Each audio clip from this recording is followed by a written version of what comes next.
شیطان کو کون دفنائے گا اور اس کی قبر کہاں ہوگی؟ جب حضرت آدم علیہ السلام پر موت کا وقت آیا تو پریشان ہو گئے۔ اللہ تعالیٰ سے فرمایا میں مرنے والا ہوں جبکہ میرا دشمن قیامت تک زندہ رہے گا۔ اسی وقت ملک الموت حضرت اسرائیل علیہ السلام حاضر ہوئے اور فرمایا بسم اللہ الرحمن الرحیم۔ واضح رہے کہ موت روح اور بدن کا تعلق ختم کر کے روح کو ایک مکان سے دوسرے مکان میں منتقل کرنے کا نام ہے۔ جس طرح حیات ایک حال ہے جو جس میں انسانی پر طاری ہوتا ہے، اسی طرح موت بھی ایک ایسا ہی حال ہے جو انسان پر طاری ہوتا ہے۔ باقی حضرت عبداللہ بن عباس رضی اللہ تعالیٰ عنہ سے جو یہ مروی ہے کہ موت و حیات جسمانی مخلوق ہیں، موت ایک مینڈے کی شکل میں ہے اور حیات ایک گھوڑی کی شکل میں ہے۔ اس سے مراد اس حدیث کا بیان ہے جس میں یہ ذکر ہے کہ جب جنتی جنت میں اور جہنمی جہنم میں داخل ہو جائیں گے تو موت کو پل صراط کے پاس مینڈے کی شکل میں ذبح کر دیا جائے گا اور یہ اعلان کیا جائے گا کہ اب جو جس حالت میں ہے وہ دائمی اور ابدی ہے، اب کسی کو موت نہیں آئے گی۔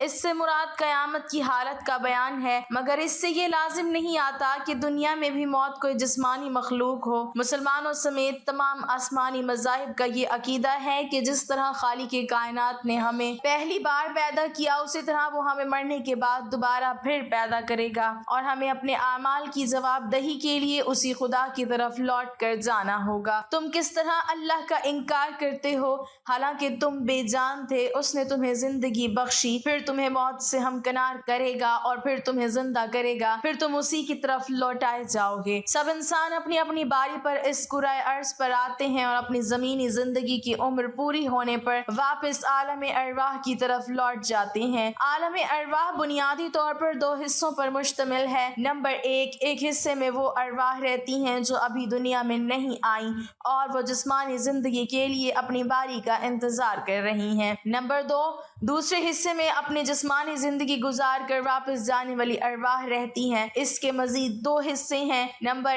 علیین، اس میں مومنین کی ارواح رہتی ہیں۔ نمبر سجین، اس میں کفار و مشرکین اور منافقین کی ارواح رہتی ہیں۔ انسان جسم اور روح کا مجموعہ ہے۔ انسان اس وقت تک زندہ رہتا ہے جب تک اس کے جسم میں روح موجود رہتی ہے، اور جب موت کا فرشتہ انسان کی روح اس کے جسم سے نکال کر عالم ارواح میں واپس لے جاتا ہے تو انسان مر جاتا ہے، اس کا جسم آہستہ آہستہ خراب ہونا شروع ہو جاتا ہے۔ مسلمانوں کو حکم ہے کہ جلد از جلد میت کو غسل دے کر کفن پہنا کر نماز جنازہ پڑھیں اور اسے زمین میں دفن کر دیں۔ موت ہماری زندگی کی سب سے بڑی حقیقت ہے۔ ہزاروں سال سے لوگ اس زمینی دنیا میں پیدا ہو رہے ہیں اور اپنے زندگی کی طے شدہ عمر پوری کرنے کے بعد واپس چلے جاتے ہیں۔ کوئی 50-60 سال تک جیتا ہے تو کوئی 100 سال سے بھی زیادہ زندہ رہتا ہے۔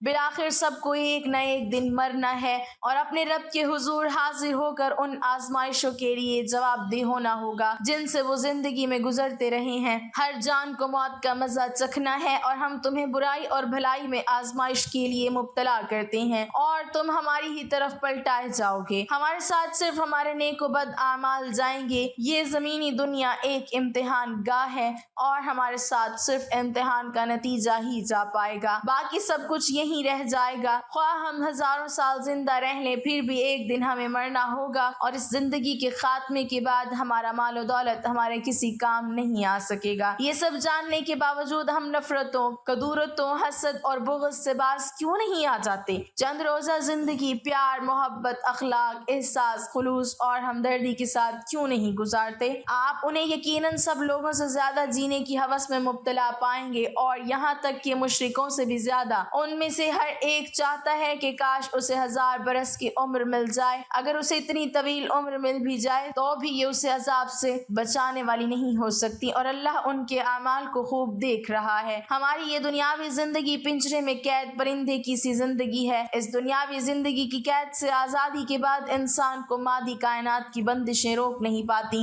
اور وہ اپنے نیک اعمال کی بدولت ایسی آزادی پا لیتا ہے کہ وہ آسمانوں کی وسعتوں میں اڑتا پھرتا ہے۔ موت زندگی کا دوام ہے۔ موت ہمیں حقیقی زندگی تک پہنچانے کا ذریعہ ہے۔ موت ہمیشہ قائم رہنے والی نعمتوں کا دروازہ ہے۔ حالانکہ آخرت کی زندگی بہتر بہتر ہے اور وہ ہمیشہ باقی رہنے والی ہے۔ موت دنیاوی پابندیوں سے آزادی کا ذریعہ ہے۔ موت خالق کائنات اور اس کے محبوب نبی اکرم صلی اللہ علیہ وسلم سے ملاقات کا ذریعہ ہے۔ موت سے قبل ہماری روح جسم میں قید ہوتی ہے اور موت کے ذریعے وہ اس قید سے آزاد ہو جاتی ہے اور نیک اعمال کی صورت میں عالم ارواح میں علیین کی خوبصورت زندگی میں رہنا شروع کر دیتی ہے، جہاں زمان و مکان کی کوئی قید نہیں ہے۔ کرۂ ارض پر لڑائی جھگڑا دنگا فساد روز کا معمول تھا۔ غرور و تکبر میں ڈوبے مختلف قبائل ایک دوسرے کو نیچا دکھانے کے لیے ہم وقت آپس میں دست و گریباں رہتے۔ اس روز کی خون ریزی سے زمین لہو لہان ہو چکی تھی،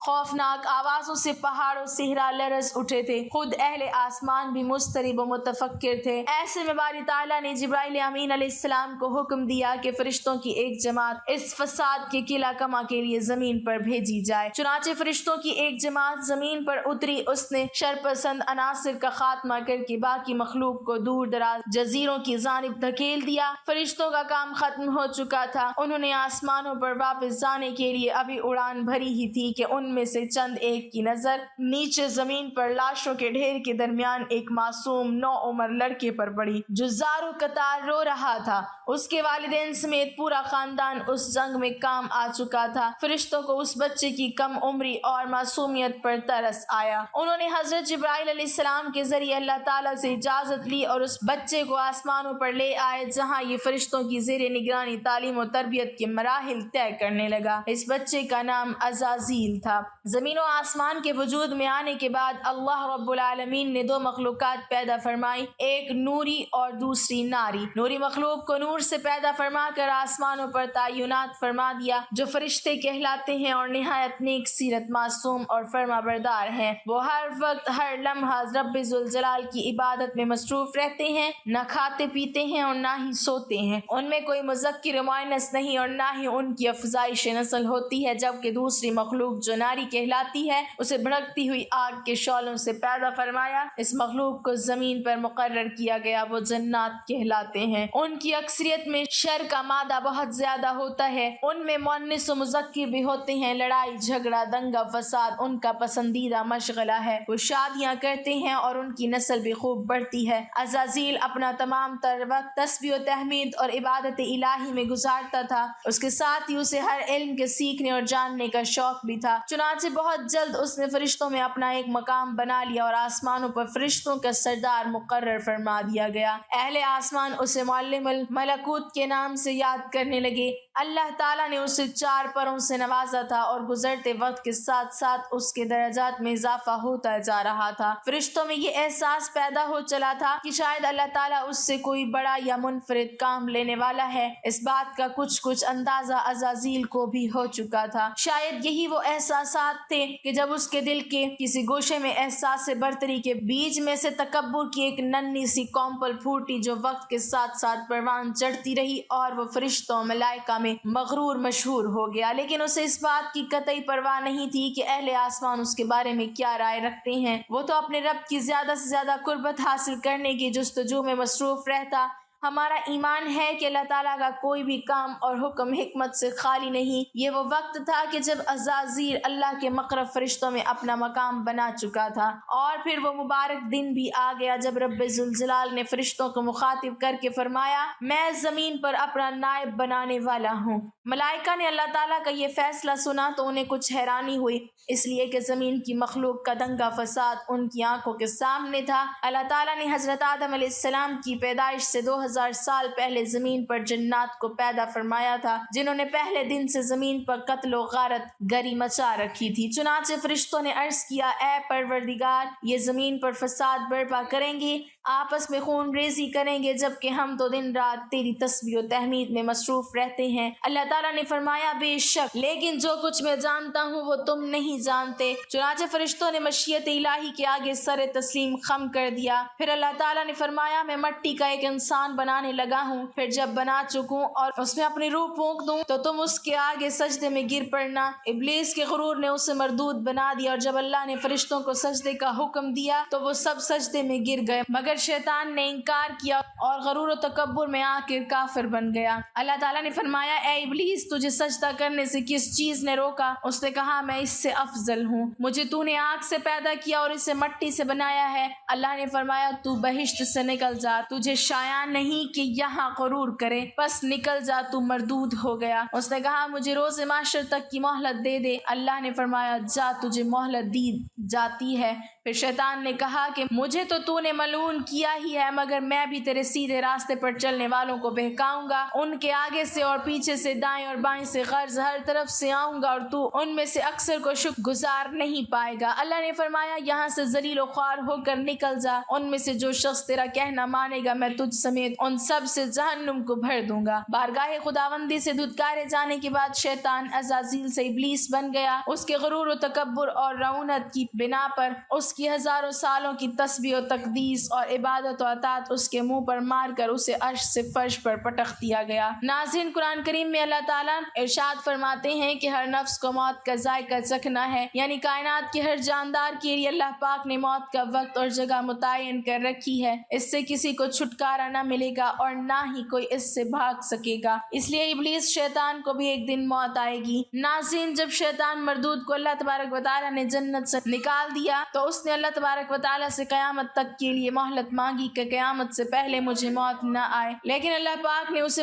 وقت مقررہ تک، یعنی ایک خاص وقت تک مہلت دی، جسے قرآن کریم کی سورہ حجر میں یوں بیان فرمایا گیا ہے۔ اس نے کہا، اے پروردگار، لوگوں کے زندہ کیے جانے تک مجھے مہلت دے۔ اللہ تبارک و تعالیٰ نے ارشاد فرمایا، تجھے مہلت دی جاتی ہے وقت معلوم تک کے لیے۔ ناظرین گرامی، وقت معلوم کو مفسرین نے اس وقت تک کے لیے لکھا ہے جب حضرت اسرافیل علیہ السلام پہلی دفعہ سور پھونکیں گے۔ ناظرین، قیامت کی نشانی جب پوری ہو جائیں گی تو مومنوں کی بغلوں کے نیچے سے ایک خوشبودار ہوا گزرے گی جس سے تمام ایمان والے وفات پا جائیں گے، اور پھر اس کے بعد 40 سال کا زمانہ گزرے گا کہ جس میں کوئی بچہ بھی پیدا نہ ہوگا، یعنی ہر انسان کی عمر کم سے کم 40 سال ہوگی۔ مسلمان چونکہ مر چکے ہوں گے اس لیے زمین پر صرف مشرک و کفار رہ جائیں گے۔ تفسیر در منصور جلد 5 صفحہ نمبر 71 پر لکھا ہے کہ جب مومنین کی وفات کو 40 سال گزر چکے ہوں گے تو پھر حضرت اسرافیل علیہ السلام پہلی دفعہ سور پھونکیں گے۔ شروع میں اس کی آواز نہایت کم ہوگی کہ لوگ کان لگا کر سنیں گے، مگر پھر یہ بڑھتی بڑھتی اس قدر زیادہ ہو جائے گی کہ کانوں کے پردے پھٹ جائیں گے، ان کے نتنوں سے پیپ بہنا شروع ہو جائے گی اور لوگ مر جائیں گے۔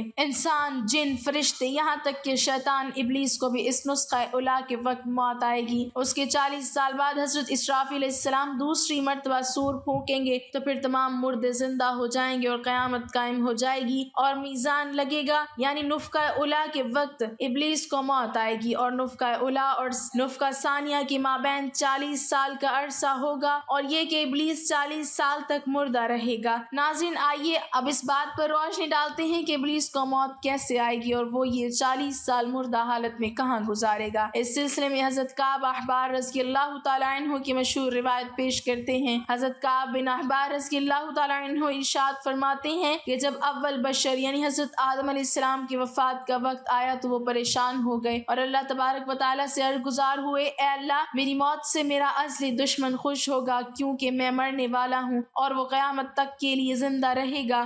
اسی وقت ملک الموت حضرت آدم علیہ السلام کی خدمت میں حاضر ہوئے اور فرمایا، اے ابو آدم، آپ علیہ السلام وفات کے بعد جنت میں رہیں گے جبکہ ابلیس قیامت تک دنیا میں رہے گا۔ پھر قیامت سے 40 سال پہلے اس کو ایسی موت آئے گی کہ وہ پوری دنیا کے انسانوں جتنی موت کی تکلیف برداشت کرے گا اور پھر جہنم ہی اس کا ٹھکانہ ہوگا۔ حضرت کعب رضی اللہ تعالیٰ عنہ مزید ارشاد فرماتے ہیں کہ حضرت آدم علیہ السلام نے ملک الموت سے فرمایا کہ مجھے ابلیس کی موت کا منظر بیان کرو۔ ملک الموت علیہ السلام نے ابلیس کی موت کا حال بیان کرنا شروع کیا تو وہ اتنی دردناک موت تھی کہ حضرت آدم علیہ السلام اپنے آنسوؤں پر قابو نہ رکھ سکے۔ لوگ حضرت کعب احبار رضی اللہ تعالیٰ عنہ سے عرض کرنے لگے، ہمیں بھی ابلیس کی موت کا کچھ منظر بیان کریں۔ لوگوں کی بیجا فرمائش پر حضرت کعب رضی اللہ تعالیٰ عنہ نے ابلیس کی موت کا منظر یوں بیان فرمایا: اللہ تبارک و تعالیٰ ملک الموت سے فرمائے گا میرے غضب اور غصے کا لباس پہن کر جاؤ، ابلیس کی روح قبض کرو اور ابلیس سے تمام انسانوں اور جنوں سے زیادہ سختی کرنا۔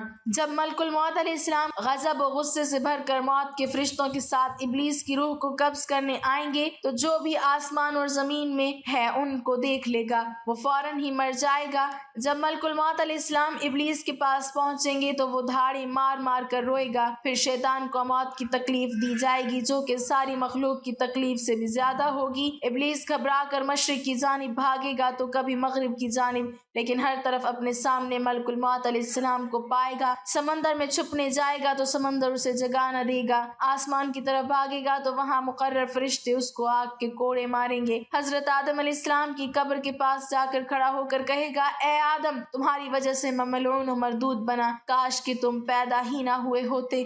پھر ملک الموت علیہ السلام سے کہے گا: کتنی سختی اور تکلیف کے ساتھ میری جان نکالو گے؟ ملک الموت علیہ السلام فرمائیں گے: جتنے لوگ جہنم میں ہیں ان سب کی موت سے کہیں زیادہ تکلیف اور سختی کے ساتھ۔ یہ سن کر شیطان تڑپنے لگے گا اور چیختا چلاتا ادھر ادھر بھاگنے لگے گا اور اسی جگہ پہنچ جائے گا جہاں اس نے جنت سے نکلنے کے بعد پہلا قدم رکھا تھا۔ وہ جگہ آگ کے انگارے کی طرح سرخ ہوگی، زمین چنگاری کی طرح ہو جائے گی اور زبانیہ فرشتے اس کو گھیر لیں گے اور زنبوروں اور سے اس کو چیریں گے جب تک اللہ تبارک و تعالیٰ چاہیں گے۔ اس وقت تک حالت نزع اور موت کے غصے کا شکار رہے گا اور وہاں جہنم کی سنگھاسیاں لگی ہوئی ہوں گی، ان سنگھاسیوں سے تڑپا تڑپا کر اس کی جان نکالی جائے گی۔ حضرت آدم و حضرت حوا علیہ السلام سے کہا جائے گا: ذرا اپنے دشمن کو دیکھو کس طرح ذلت کے ساتھ مر رہا ہے۔ وہ دیکھ کر کہیں گے: یا اللہ، تو نے ہم پر اپنی نعمت مکمل فرما دی۔ ناظرین، انہی جہنم کے گڑھوں میں ابلیس 40 سال تک مردہ رہے گا اور یہی اس کی قبر ہوگی۔ پھر 40 سال بعد دوبارہ حضرت اسرافیل علیہ السلام سور پھونکیں گے تو تمام مردے زندہ ہو جائیں گے